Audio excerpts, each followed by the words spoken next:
ومن أحسن قولا ممن دعا إلى الله وعمل صالحا وقال إنني من المسلمين.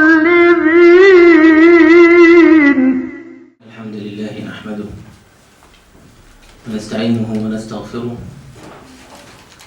ونعوذ بالله تعالى من شرور أنفسنا ومن سيئات أعمالنا. من يهده الله تعالى فلا مضل له ومن يضلل فلا هادي له، وأشهد أن لا إله إلا الله وحده لا شريك له، وأشهد أن محمدا عبده ورسوله صلى الله عليه وعلى آله وصحبه وسلم. يا أيها الذين آمنوا اتقوا الله حق تقاته ولا تموتن إلا وأنتم مسلمون. يا أيها الناس اتقوا ربكم الذي خلقكم من نفس واحدة وخلق منها زوجها وبث منهما رجالا كثيرا ونساء، واتقوا الله الذي تساءلون به والأرحام إن الله كان عليكم رقيبا. يا أيها الذين آمنوا اتقوا الله وقولوا قولا سديدا يصلح لكم أعمالكم ويغفر لكم ذنوبكم، ومن يطع الله ورسوله فقد فاز فوزا عظيما.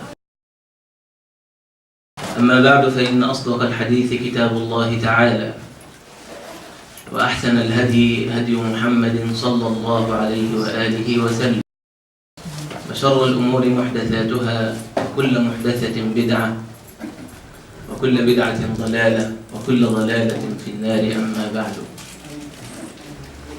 فإن الإنسان في هذه الحياة متقلب، لا يستقر على قرار، ولا يثبت على حال، ولا يهدأ له بال،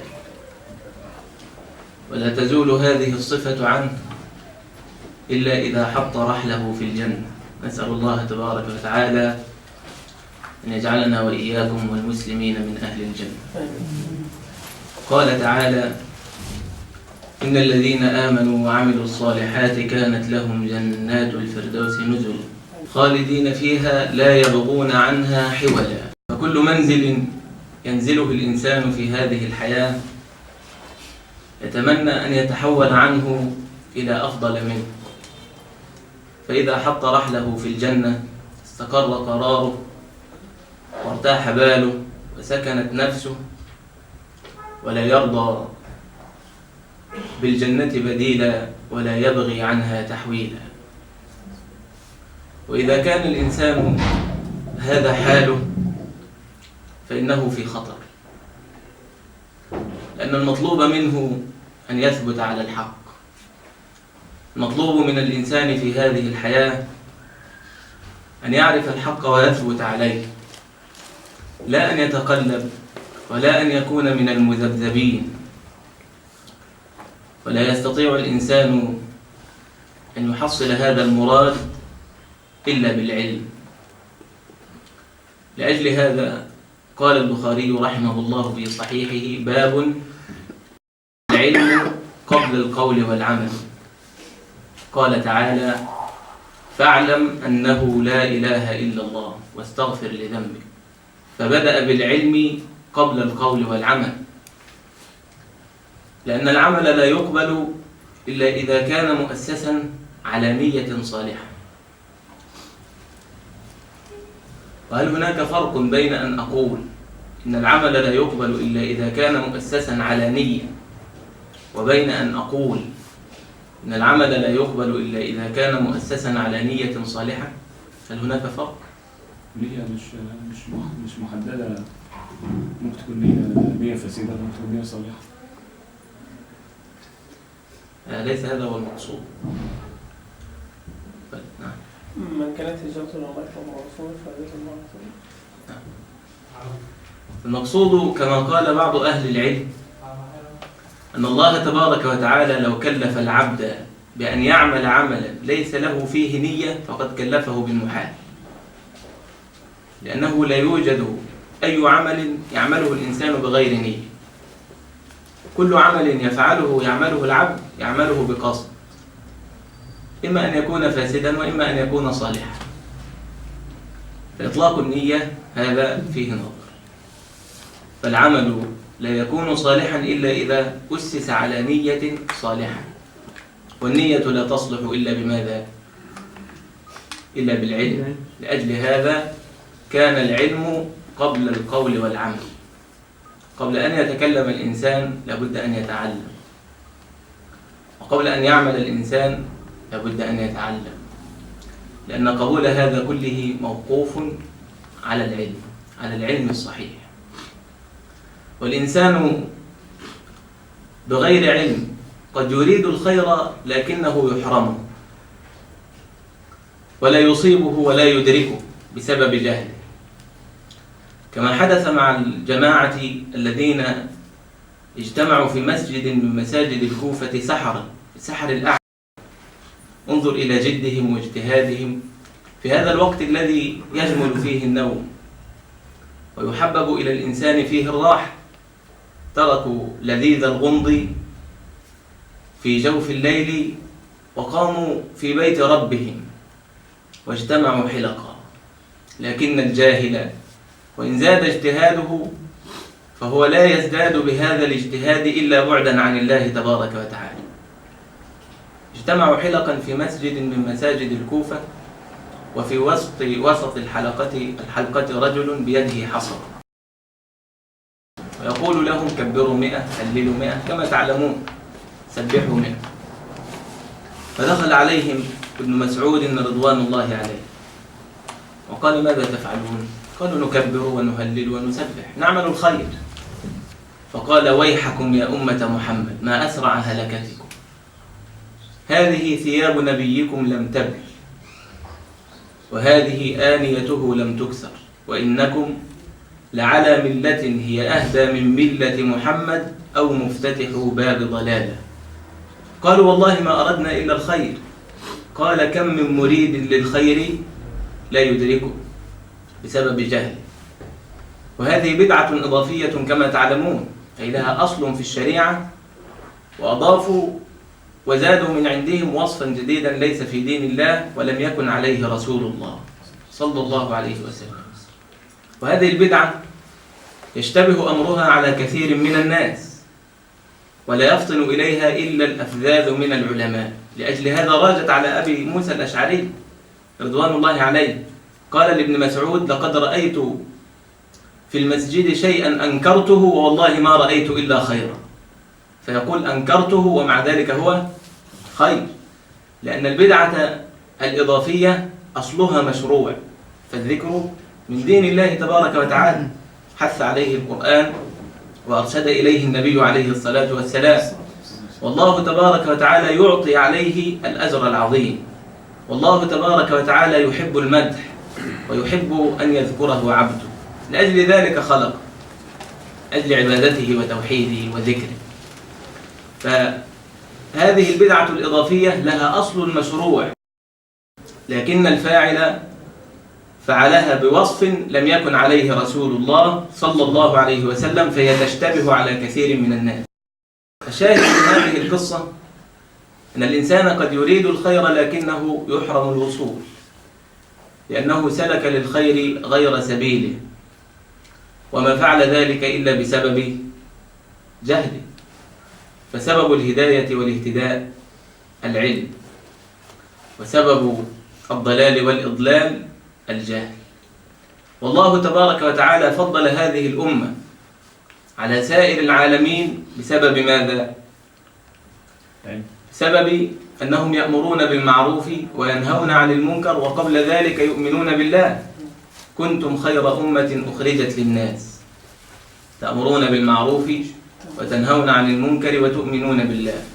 ومع أن الإيمان مقدم على الأمر والنهي إلا أن الله تبارك وتعالى أخره، والعلماء لهم في ذلك أقوال وأقوال. المهم أن الله تبارك وتعالى فضل هذه الأمة بالإيمان أولا، ثم بالأمر بالمعروف والنهي عن المنكر. وأول شروط الأمر بالمعروف والنهي عن المنكر ماذا؟ العلم. فلا بد أن يعرف الإنسان المعروف حتى يأمر به، ولا بد أن يعرف المنكر حتى ينهى عنه. والجاهل لا يجوز له أن يفعل هذا، وإلا يفسد من حيث يريد الإصلاح ويضر من حيث يريد النفع. فهذه الأمة فضلت بالعلم، فالعلم هو سبيل النجاة. العلم هو المخرج من هذه الفتن التي نحن فيها، والجهل هو السبب فيما نعيش فيه، هو السبب في البلاء المتراكم الذي وقع على رؤوس المسلمين، وهو السبب الذي مكن للكافرين وجعلهم فوق أكتاف المسلمين. وانظر إلى هذا الحديث الذي يبين لنا عظيم خطر الجهل. روى أبو داود في سننه عن جابر بن عبد الله رضي الله عنه يقول رضي الله عنه يقول: خرجنا في سفر مع رسول الله صلى الله عليه وسلم خرجنا في سفر فأصاب رجلا منا حجر فشجه في رأسه، ثم احتلم، أصابته الجنابة، فسأل أصحابه فقال: هل تجدون لي رخصة في التيمم؟ قالوا: ما نجد لك رخصة وأنت تقدر على الماء. بسبب جهلهم لم يعلموا أن الذي لا يستطيع أن يستعمل الماء هو في حكم فاقد الماء، هو فاقد للماء حكما وليس حقيقة. فقالوا: لا نجد لك رخصة، فاغتسل فمات.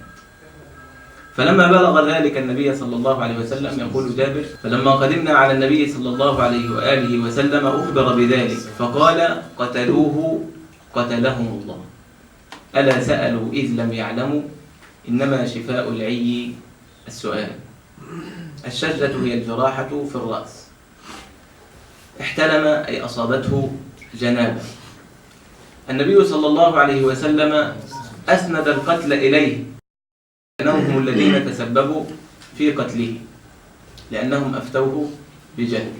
قتلهم الله زجرا لهم وتنفيرا وليس على حقيقته، وهذا من عادة العرب، كثكلتك أمك ولعنك الله، ثكلتك أمك ولعنك الله وغير هذا، يستعمله العرب على سبيل الزجر وليس على سبيل الحقيقة، والنبي صلى الله عليه وسلم منزه عن هذا. شفاء العي سؤال. العي هو التحير في الكلام، والمراد به هنا الجهل. فما الذي تسبب في قتل هذا الرجل؟ الجهل. وما الدماء التي تراق في هذه الأيام؟ وما الأعراض التي تنتهك؟ وما الأموال التي تسلب؟ وما الأمن الذي يذهب؟ وما البلاد التي تضيع إلا بسبب الجهل؟ فالعلم هو المخرج من كل فتنة. النبي صلى الله عليه وسلم في هذا الحديث جعل الجهل داء، وجعل دواءه سؤال العلماء: ألا سألوا إذ لم يعلموا، إنما شفاء العي السؤال، أي إنما شفاء الجهل السؤال. النبي صلى الله عليه وآله وسلم جعل الجهل داء، وجعل دواءه سؤال أهل العلم. ولا شك أن الجهل داء، وهو داء دوي ومرض مستحكم قوي. وإذا كان ذلك كذلك، كان دواء هذا المرض القوي أصعب شيء على النفس وأشقه. وكلما كانت الغاية غالية احتاجت همة عالية ونفسا سامية. والنبي عليه الصلاة والسلام أخبر أيضا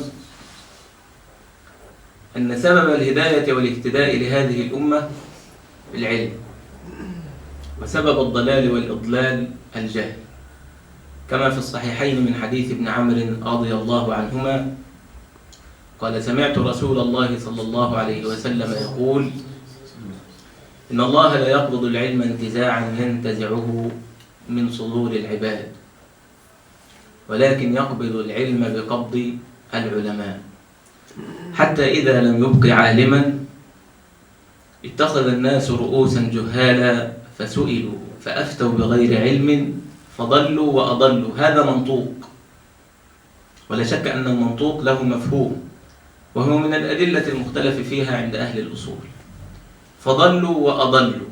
إذن المنطوق يقول سبب الضلال والإضلال الجهل، والمفهوم مفهوم المخالفة سبب الهداية والاهتداء العلم، فالعلم هو سبيل النجاة.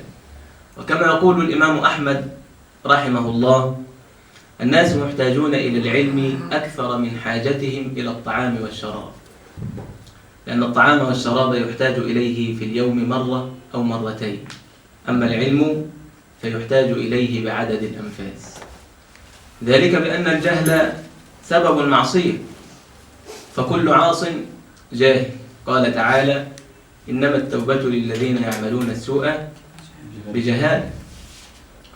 وقال يوسف عليه السلام: وإلا تصرف عني كيدهن أصب إليهن وأكن من الجاهلين. فالعاصي جاهل، وما أطيع الله تبارك وتعالى إلا بالعلم، وما عصي الله تبارك وتعالى إلا بالجهل.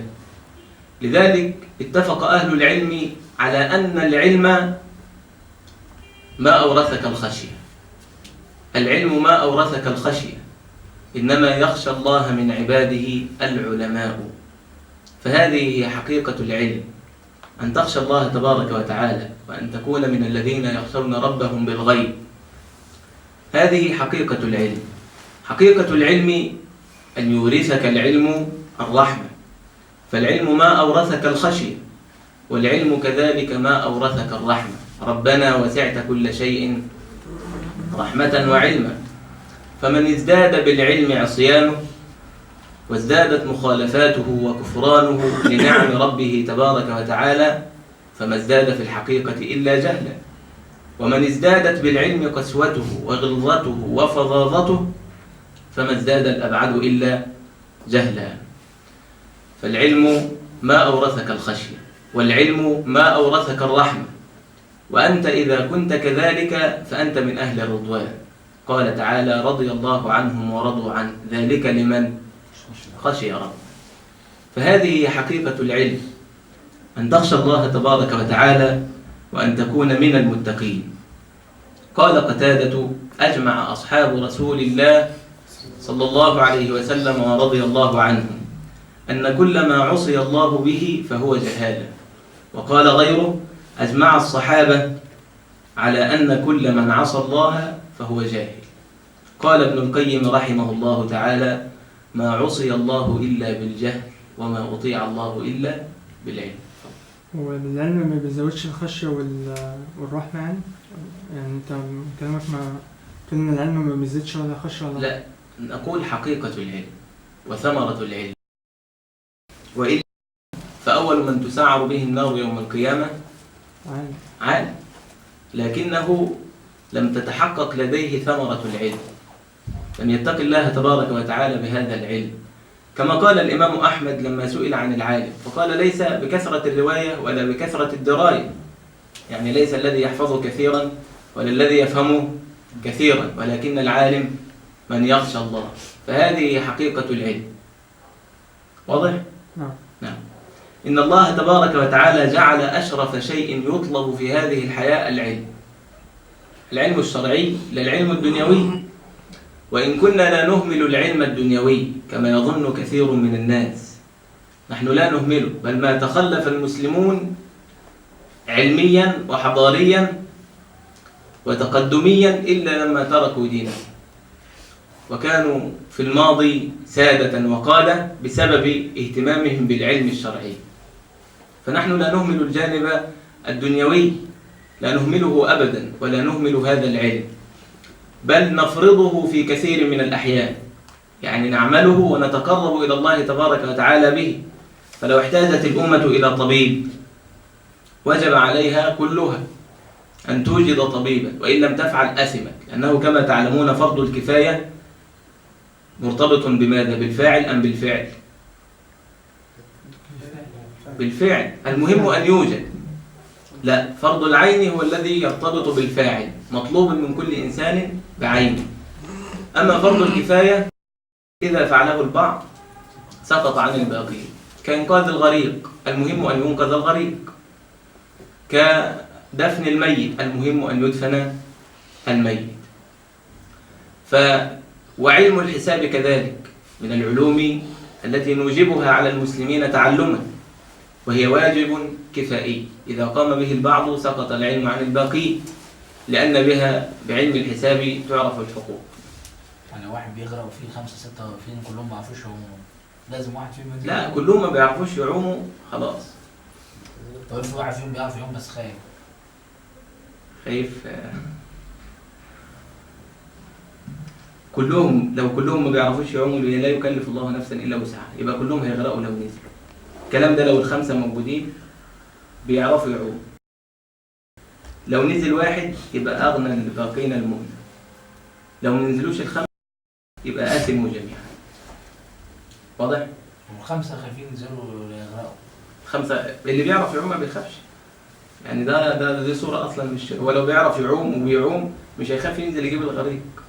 ولو خايف على نفسه بإن هي المسألة بينظر فيها إلى المصالح والمفاسد. يعني كيف؟ هو لو خايف على نفسه، لو هو بيعرف يعوم هينزل يجيبه، إنما الخوف هيأتي للمحسن للسباحة منين؟ إن هو لو نزل ممكن يغرق هو كمان، لأن الموج عالي في اليوم ده أو في ظروف أو كذا أو كذا، يبقى في الحالة دي ما ينزلش. ليه؟ لأن الاثنين كده هيغرقوا، واحد يغرق يبقى أفضل. لكن إحنا بنتكلم على إيه؟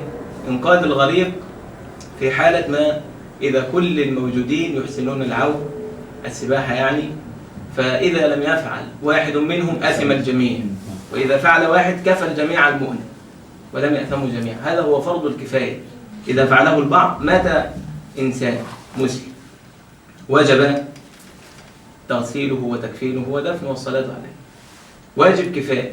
إذا قام به بعض المسلمين سقط الإثم عن جميع المسلمين. إذا ترك المسلم هكذا ولم تراعى حرمته أثم المسلمون جميعا.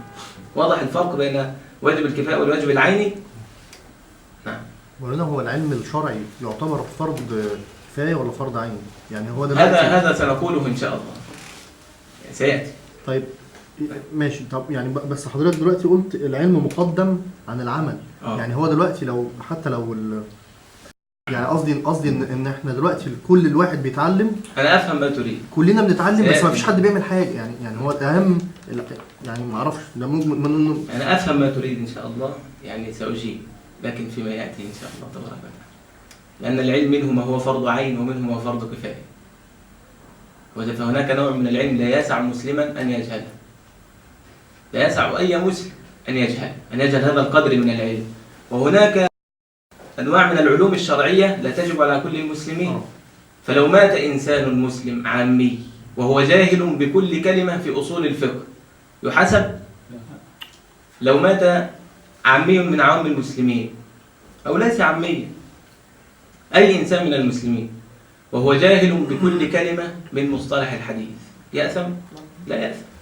فهذا سيأتي إن شاء الله. بشرط وجود عالم يغب عنه. نعم، نقول فرض كفاية. يعني إذا لم تفعله، وهذا سيأتي بإذن الله تبارك وتعالى. المهم حتى لا نخرج عن الموضوع الذي أردت أن أوضحه، أن هذه الأمة المباركة لا تهمل الجانب الدنيوي، لا تهمله بل تفرضه، ونرتب على ذلك أحكاما شرعية، وهذا لا يوجد عند أي أمة من الأمم. فأشرف شيء يطلب هو العلم الشرعي لا العلم الدنيوي. لكن هذا العلم الدنيوي على اهتمامنا به وتقديرنا له، إذا نظرنا إلى النهاية التي يصير الإنسان إليها نعلم أنه لا يساوي شيئا. فالدنيا كلها وما عليها مآلها إلى زوال وفناء، ولا يبقى إلا ذكر الله تبارك وتعالى. والنبي صلى الله عليه وسلم قال: الدنيا ملعون ما فيه إلا ذكر الله وما والاه وعالما ومتعلما. فهذا العلم الدنيوي مع أننا لا نهمله، إلا أنه عند النظر إلى النهاية التي نصير إليها لا يساوي شيئا، كما قال ربنا تبارك وتعالى: ولكن أكثر الناس لا يعلمون. وانظر إلى هذا العجب، ولكن أكثر الناس لا يعلمون فأبدل علمهم من لا علم. انتبه، ولكن أكثر الناس لا يعلمون ظاهرا من الحياة الدنيا وهم عن الآخرة هم غافلون. فكأن علمهم في الحقيقة لا علم، ولكن أكثر الناس لا يعلمون.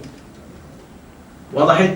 لا يعلمون يعلمون، فعلمهم لا علم، لأنه علم دنيوي مجرد عن النظر إلى الطريق الأخروي، إلى طاعة الله رب العالمين وإلى الغاية التي من أجلها خلق الله الخلق، ألا وهي عبادته.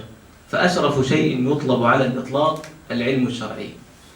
ورحمة الله على أئمة المسلمين، فقد كانوا يقدرون هذا الأمر حق قدره. هذا ابن وهب تلميذ الإمام مالك رحمه الله تبارك وتعالى ورضي عنه، يجلس بين يدي الإمام مالك، فأذن لصلاة الظهر، فجمع أوراقه وجمع أقلامه وطوى دفتره وقام. فقال الإمام: إلى أين؟ قال: أسبح يا إمام، يعني يصلي النافلة سنة الظهر. فقال الإمام: ما رأيت عجبا كاليوم، ما رأيت عجبا كاليوم، والله ما الذي قمت عنه بأقل مما تقوم إليه لو خلصت النية، لو خلصت النية. وهذا ليس كلام الإمام مالك وحده، ولكنه إجماع أهل العلم كما حكاه النووي في المجموع، على أن طلب العلم أشرف من النوافل، أشرف من الصلاة النافلة ومن الذكر ومن الحج المستحب ومن الصدقة المستحبة ومن كل النوافل. العلم أشرف من كل شيء، ومذاكرة ساعة خير من قيام ليلة.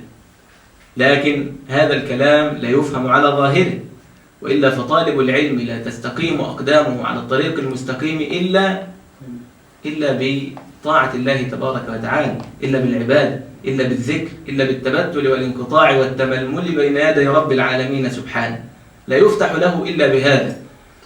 لكن العلم أشرف. لماذا؟ لأن الذكر والصلاة والصدقة وغير هذا من الأعمال الصالحة نفعها عائد على من؟ على الفاعل وحده. أما العلم فنفعه متعد، هو للمسلمين بل هو للكافرين، هو لأهل الأرض أجمعين، لهداية الضالين وإرشاد ورد الشاردين عن دين الله رب العالمين. فالعلم أشرف، لكن لا ينظر إلى هذا الأمر نظرة ظاهرية، ولكن ينبغي أن يعلم أن العبادة من الأهمية بمكان، واتقوا الله ويعلمكم الله، فهي مفتاح العلم.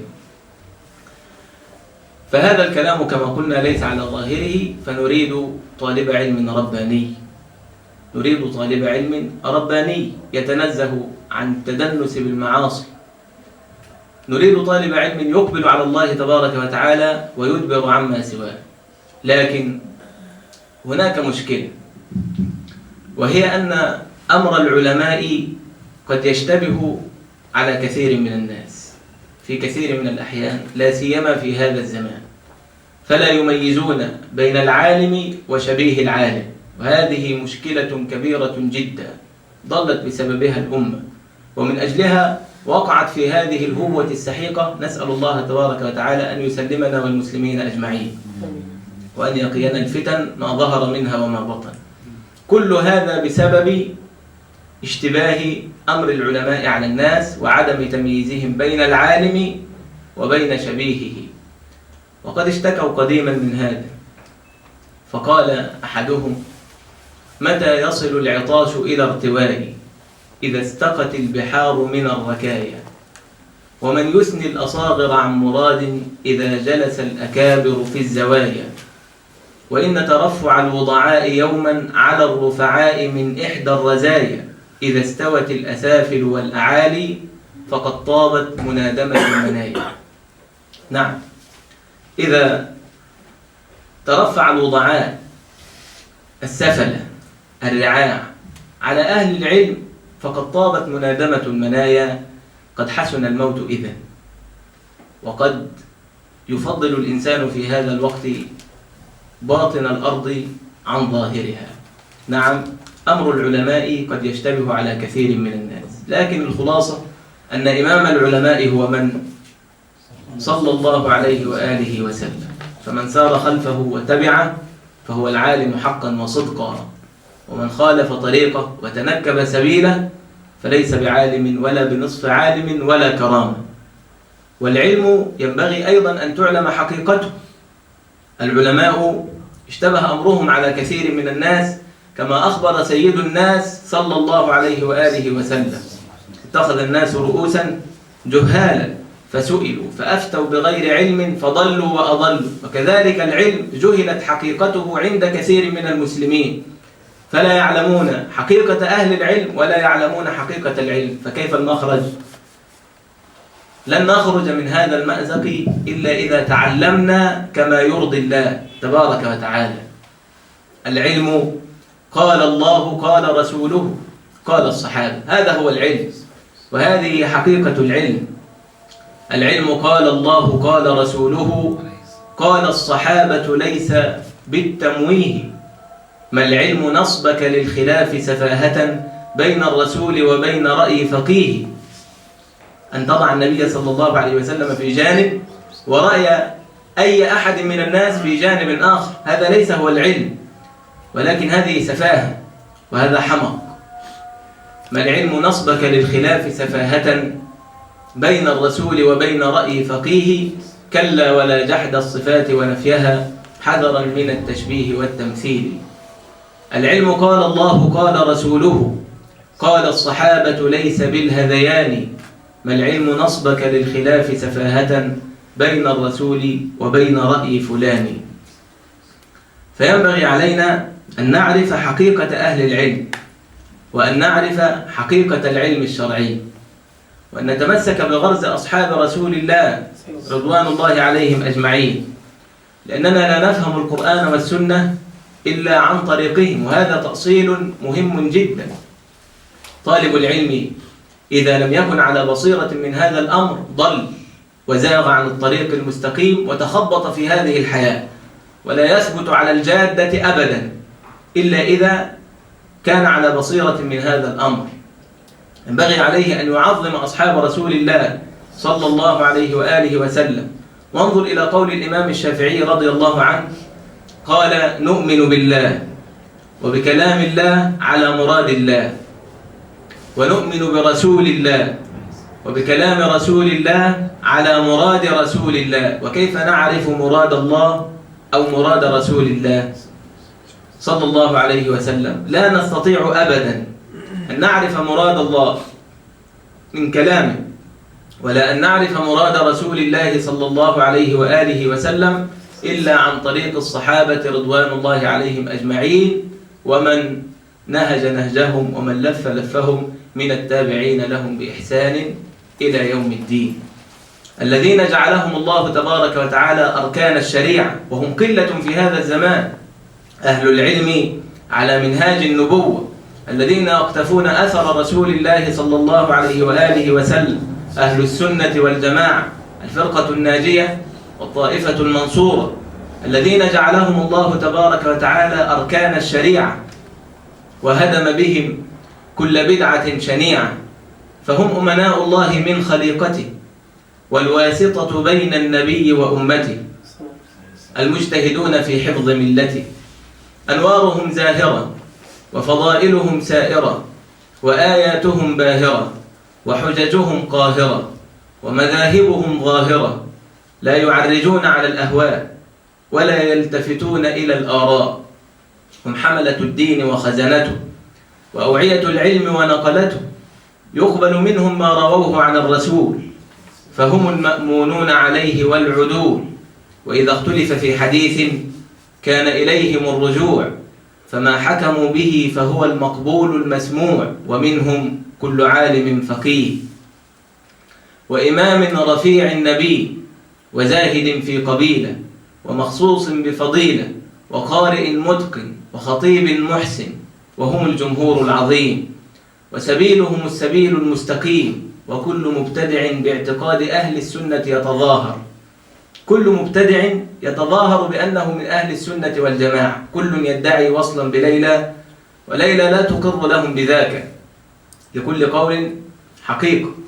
كمن يدعي محبة الله تبارك وتعالى لابد حتى يكون صادقا أن يتبع رسول الله صلى الله عليه وآله وسلم، قل إن كنتم تحبون الله فاتبعوني، فالمحبة تساوي الاتباع، فمن لم يتبع النبي صلى الله عليه وسلم فليس بمحب لله والله تبارك وتعالى قد اختبر الناس بهذه الآية لما كثرت الدعاوى والكل زعم أنه يحب الله تبارك وتعالى، امتحنهم الله تبارك وتعالى وكشف كذبهم وفضحهم بهذه الآية، فأظهر ربنا تبارك وتعالى أن محبته اتباع نبيه صلى الله عليه وآله وسلم.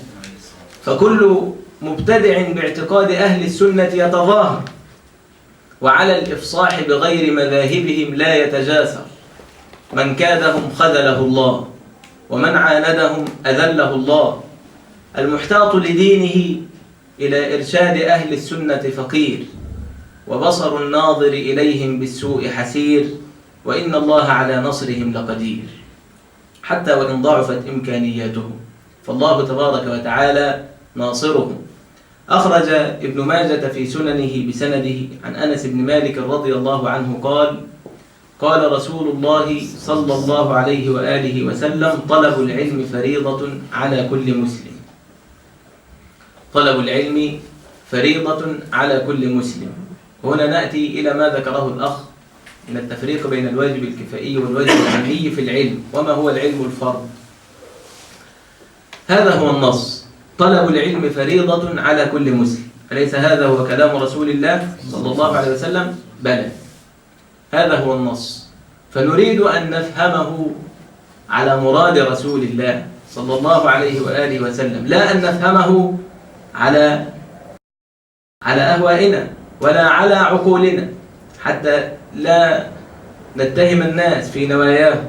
نحن نحسن الظن بالناس، لن نقول بأن الإنسان سيتبع هواه، بل سيفهم النص وهو يريد الحق ويريد الوصول إلى الطريق المستقيم. نقول له: لن تصل حتى تفهم كلام الله على مراد الله، وتفهم كلام رسول الله صلى الله عليه وسلم على مراد رسول الله. وإلا فهذا الحديث في الظاهر يحدث به إشكال عند كثير من الناس، أليس كذلك؟ طلب العلم فريضة على كل مسلم، هو هكذا على ظاهره له فهم عند أهل السنة والجماعة. نحن لا نفهم هذا النص بعقولنا، ولكن نفهمه على مراد رسول الله صلى الله عليه وسلم، وذلك عن طريق الأصول السنية والقواعد السلفية التي وضعها أهل العلم رضوان الله عليهم، أخذا من كتاب الله ومن سنة رسول الله صلى الله عليه وسلم ومن عمل الصحابة رضوان الله عليهم أجمعين. وأنتم تعلمون إن شاء الله تبارك وتعالى أن الواجب عند الأصوليين عند الجمهور بمعنى الفرض، خلافا للأحناف، فعندهم الواجب شيء، الواجب ما كان دليله ظني، والفرض ما كان دليله قطعي.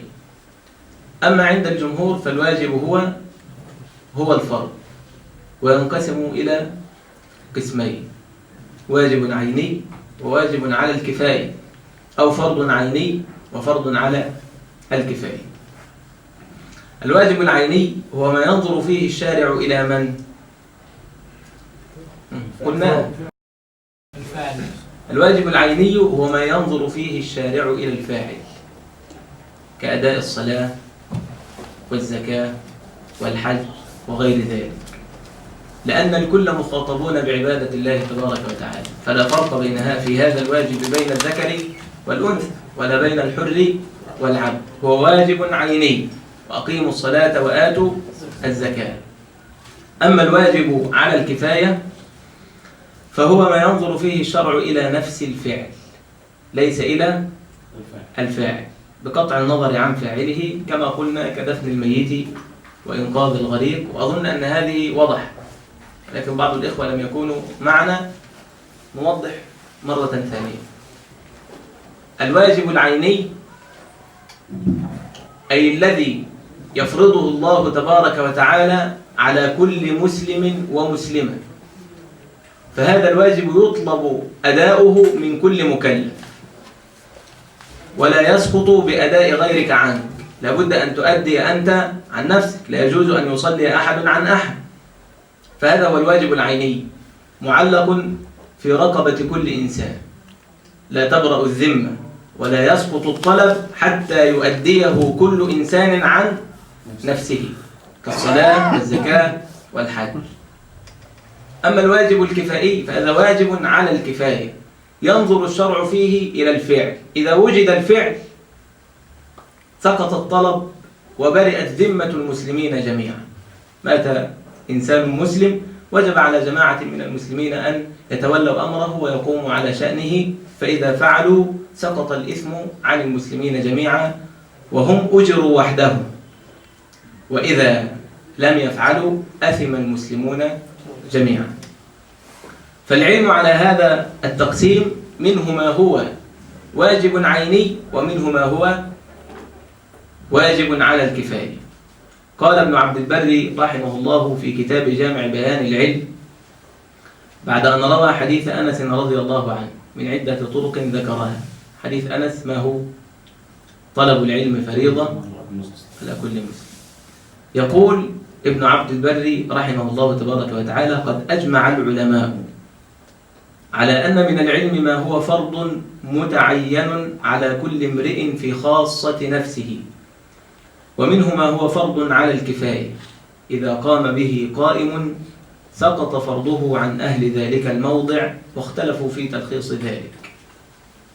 اتفقوا على هذا التأصيل واختلفوا في تلخيص هذا الكلام، لكنه وضح رحمه الله تبارك وتعالى فقال: والذي يلزم الجميع فرضه من ذلك، أي الواجب العيني الذي لا يسع مسلما أن يجهله ولا أن يتخلف عن معرفته، يقول: والذي يلزم الجميع فرضه من ذلك ما لا يسع الإنسان جهله من جملة الفرائض المفترضة عليه، نحو الشهادة باللسان والإقرار بالقلب بأن الله وحده لا شريك له ولا شبه له ولا مثل، لم يلد ولم يولد ولم يكن له كفوا أحد، خالق كل شيء وإليه مرجع كل شيء، المحيي المميت الحي الذي لا يموت.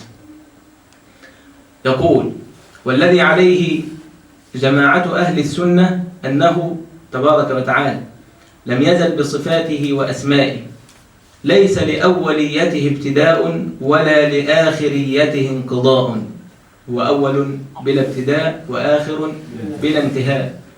وطبعا بعض الأشاعرة قد استبدلوا هذين الاسمين الأول والآخر بماذا؟ حد في الأزهر؟ مفيش حد في الأزهر، أنا بس الفترة. بماذا؟ بالباقي والقديم. طيب الباقي بدل إيه؟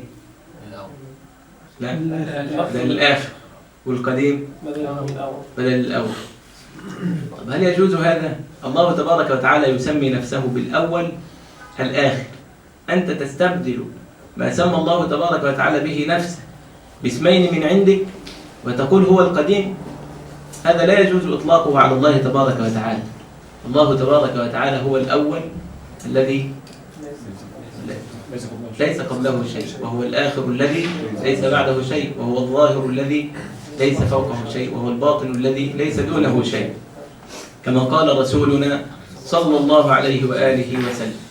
لكن هل يجوز أن نطلق على الله تبارك وتعالى القديم؟ يجوز من باب الإخبار. أنت تخبر عن الله تبارك وتعالى بأفعاله، تخبر عن الله تبارك وتعالى بما يجوز في حق الله تبارك وتعالى، فالله قديم، أنت تخبر من باب الإخبار كما تقول الله موجود. نعم. القديم في أقدم منه، كيف أنه يسمي؟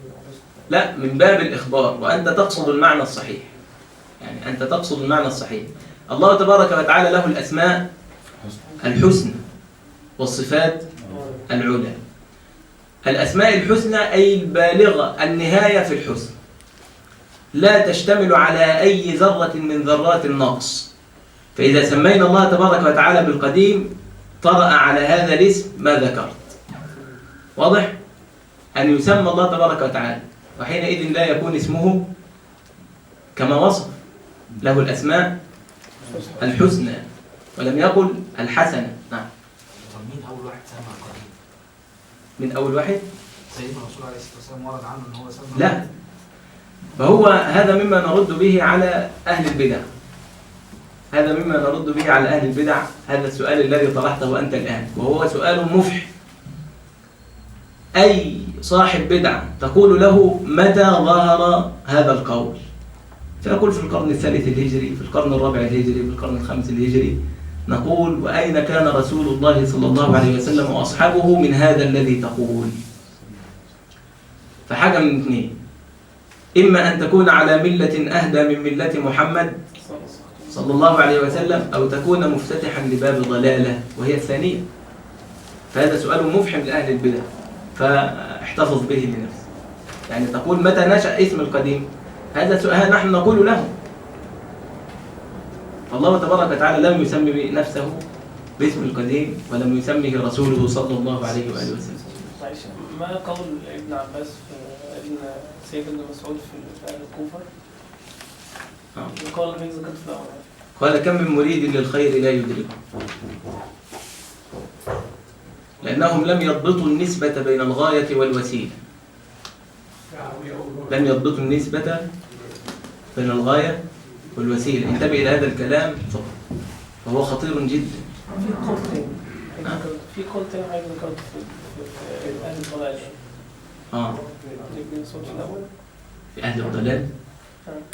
في المبتدع في أهل الكوفة. يقول فإنكم لعلى ملة هي أهدى من ملة محمد أو مفتتح باب ضلالة. نعم. وسبحان الله، يعني سيدنا ابن مسعود يعني احنا دلوقتي قديم عالم من العلماء صح؟ هل ممكن واحد يفكر كده يعني اللي قال الموجود من اسماء الله الموجود؟ لا، مش من أسماء الله. من اسماء الله الصفات. بص، وشيخ الإسلام ابن تيمية حط قاعدة لأسماء الله وصفاته عشان نخلص الموضوع. يعني حاشا، انا مش قصدي بس انا بقول مثلا من اسماء الله ان هو الضخم، لان هو فعلا مفيش اضخم منه مثلا. هل يجوز ان لا، ما انا اقول لحضرتك، احنا قلنا ربنا عز وجل له الاسماء الحسنى البالغه نهايه الحسن، خلاص، تدل على كل كمال وتنفي كل نقص. طيب، لاجل هذا لم يكل الله تبارك وتعالى تسميه نفسه لغيره، لانه وحده هو الذي يعلم ما يليق بذاته، انه ليس هناك مخلوق يعرف الله تبارك وتعالى حق معرفته. هو قول ابن تيمية في القاعدة دي. طيب، هنوضح بس عشان يعني نوضح المسألة. فحضرتك بتقول ان انا هقول الضخم، هو فعلا خلاص، لكن كلمة الضخم دي هتحتمل وجه حسن وجه ايه؟ وجه قبيح، صحيح؟ طب ايه الوجه القبيح في الوجه القبيح ده بقى هيختلف فيه الناس، كل واحد يقول لك ده الضخم ده بيبقى غبي، ده الضخم ده بيبقى شكله مش حلو. طب ما القديم ده ممكن يكون عجوز مثلا، يعني لو قلنا كده. ده احنا بنتكلم في ايه؟ احنا بنتكلم بعيدا عن الحكم، والا في الاصل ان احنا ما نخوضش في المساله دي. تمام. احنا بنتكلم بعيدا عن الحكم ازاي؟ السيده عائشه واحده بتسالها بتقول لها ايه؟ بتقول لها ليه احنا بنقضي الصيام في ايام الحيض؟ لما المراه تحيض بتنقطع عن الصلاه والصيام. طب ليه بتقضي الصيام؟ تقضي الصلاه. فقالت أحرورية أنت؟ يعني نسبة إلى مكان اسمه حروراء لما نزل فيه الخوارج الذين خرجوا على علي رضوان الله عليه فتسموا بالحرورية. فبتقول أنت من الخوارج ليه؟ لأن الخوارج عبدوا الله تبارك وتعالى بالخوف فكفروا مرتكب الكبيرة. أما المرجئة على الطرف الآخر أخرجوا العمل من مسمى الإيمان وقالوا إن زنى وإن سرق فإيمانه كامل، لأن الإيمان قول. خلاص، من قال لا إله إلا الله دخل الجنة. فأولئك أخذوا بنصوص الوعد وأولئك أخذوا بنصوص الوعيد. فهؤلاء عبدوا الله بالخوف وأولئك عبدوا الله بالرجاء فضلوا وأضلوا. أما أهل السنة فيعبدون الله تبارك وتعالى بالخوف والرجاء والمحبة، يرجون رحمته ويخافون عذابه. طيب، قالت لها أحرورية أنت؟ بيشددوا في مسائل كثيرة. هي عايزة تقضي الصوم هي كمان، هو كمان الصلاة هي كمان. فقالت لا ولكني أستفهم. فقالت شوف الإجابة العجيبة، سبحان الله العظيم، لذلك الصحابة لم يأتي بعدهم مثله أبدا. كانت عندهم غاية التسليم لأوامر الله ولأوامر رسوله. فعلا كانوا عبيدا في أيدي الشريعة الغراء تصرفهم كيف تشاء. فقالت عائشة رضوان الله عليها: كانت إحدانا يصيبها ذلك على عهد رسول الله صلى الله عليه وسلم فنؤمر بقضاء الصيام ولا نؤمر بقضاء الصلاة. فهمت إيه من رد السيدة عائشة رضي الله عنها؟ اتباع. بس مطلق التسليم. والله إني لأعلم أنك حجر لا تضر ولولا أني رأيت رسول الله قبلك. أمر عجيب لا يدخل دماغ بالذات الصحابة فضلا عن سواهم. ليه؟ طبعا أحسنت، لأن هؤلاء قوم كانوا يعبدون الأوثان ويعظمون الأحجار فنهوا عن ذلك وحرم عليه، وعلموا أن أكبر ذنب هذا الذي كانوا يفعلونه من الشرك بالله تبارك وتعالى، فالشرك أنكر منكر قط والتوحيد أعرف معروف قط. أكبر سيئة الشرك وأعظم حسنة التوحيد. فكيف هؤلاء القوم الذين حرم عليهم تعظيم الأوثان يعظم بينهم حجر ويؤمرون بتقبيله؟ فما ركبتش، ولكنه التسليم. إني لأعلم أنك حجر لا تضر ولا تنفع ولولا أني رأيته كانت إحدانا يصيبها ذلك فنؤمر فقط. هل السيدة عائشة ليس عندها تعليلات؟ لا، ازاي؟ واحنا بنفهم اكتر من السيدة عائشة؟ ده اي واحد دلوقتي عنده تعليلات لكل حاجة. احنا في زمن السياسة، يعني الفلاح بيتكلم في السياسة كله يقول لك احلل لك، كله اشتغل محلل في هذا الزمان. الله المستعان. مع ان هذه مسائل خطيرة لا يتكلم فيها لا اقول العلماء ولكن الائمة. لا يتكلم في مسائل السياسة الا واحد اثنين في أمة الإسلام. إنما دلوقتي ما شاء الله ولا قوة إلا بالله. وإذا جاءهم أمر من الأمن والخوف، هي السياسة إيه؟ إما أمن أو خوف. أذاعوا به. طب هذا أقرهم الله تبارك وتعالى عليه أم ماذا؟ ولو أنهم إلى الرسول وإلى أولي الأمر منهم لعلمه من الذين يستنبطون. يبقى أهل الاجتهاد فقط. أهل الاجتهاد فقط هم الذين يتكلمون في السياسة الشرعية. وهل في مصر مجتهد؟ نسأل الله الستر والعافية. فسيدة عائشة ليس عندها تعليل؟ اتق الله. أنا بقول عندها. طبعا. لا عندها يعني. أيوة، يبقى أنا اللي فهمت غلط. أنا اللي اتق الله. اللهم ارزقنا التقوى. سيدة عائشة طبعا عندها تعليل وتقدر تكلمها للصبح. أصل الصلاة هيصعب على المرأة أن هي والصوم ماشي هتقول، لكن هي عايزة تخلص الموضوع. المسلم لا ينبغي له ذلك. وسبب الفساد اللي احنا عايشين فيه إن المسلمين لا يسألون ليعملوا ولكن يسألون ليعرفوا من أجل الطرف العقلي فقط. ما حكم كذا؟ بدعة سنة، عشان يطلع يقول بدعة وسنة. أما الصحابة رضوان الله عليهم كانوا يسألون ليعملوا. ورحم الله أصحاب رسول الله صلى الله عليه وسلم كما يقول ابن عباس سألوه عن 13 مسألة في القرآن كلها. يسألونك عن خمر والميسر، يسألون ليعلموا حكم الله تبارك وتعالى في الفعل. وكان الواحد منهم إذا علم حكم الله أو حكم رسوله صلى الله عليه وسلم طار كالسهم إلى تنفيذه من غير تفكير.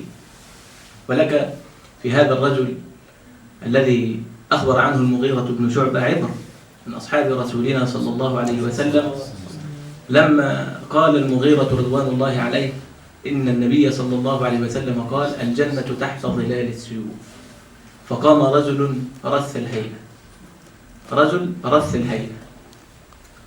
فكسر جفن سيفه وقال لأصحابه سلام عليكم وقاتل حتى قتل.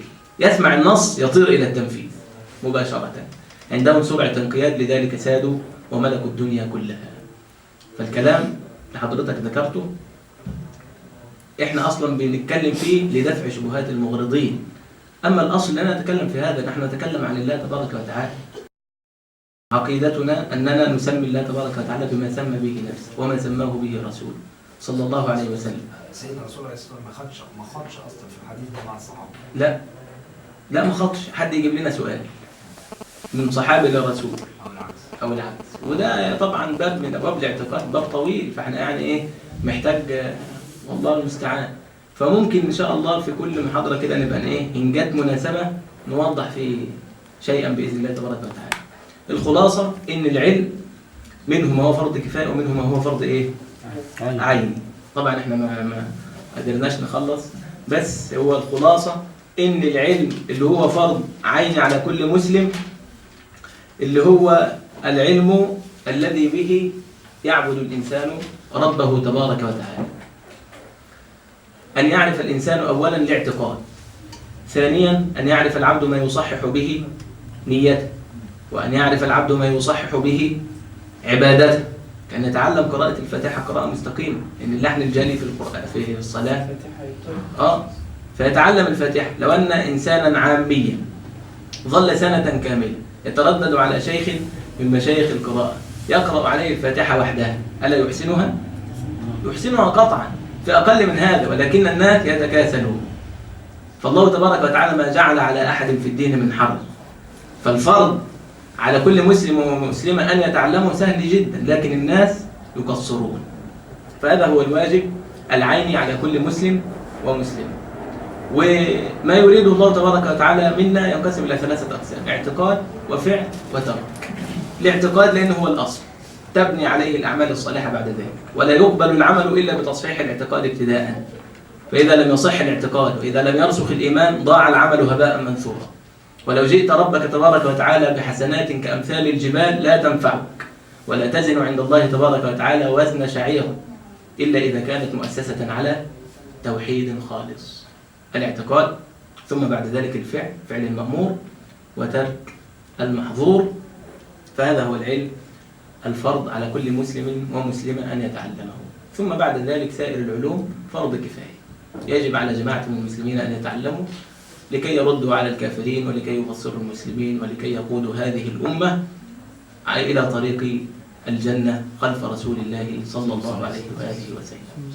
لكن تبين مما سبق الخلاصة أنه يجب على كل مسلم أن يكون ماذا؟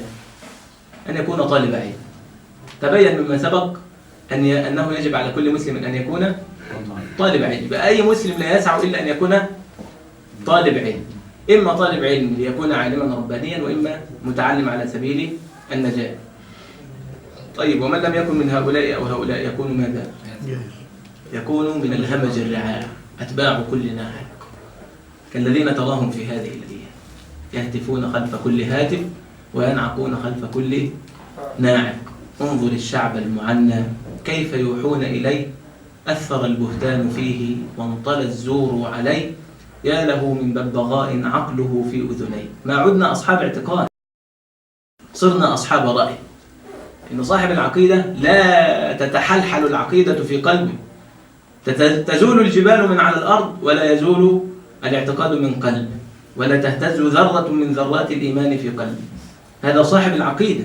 لذلك كان الصحابة رضوان الله عليهم أصحاب عقيدة، أما نحن الآن فأصحاب رأي. أقول اليوم قولا وأرجع عنه غدا، نسأل الله السلامة والعافية. لكن على الطالب كما تعلمون آداب يجب أن يراعيها، فإذا لم يفعل حرم نور العلم وحرم بركة العلم.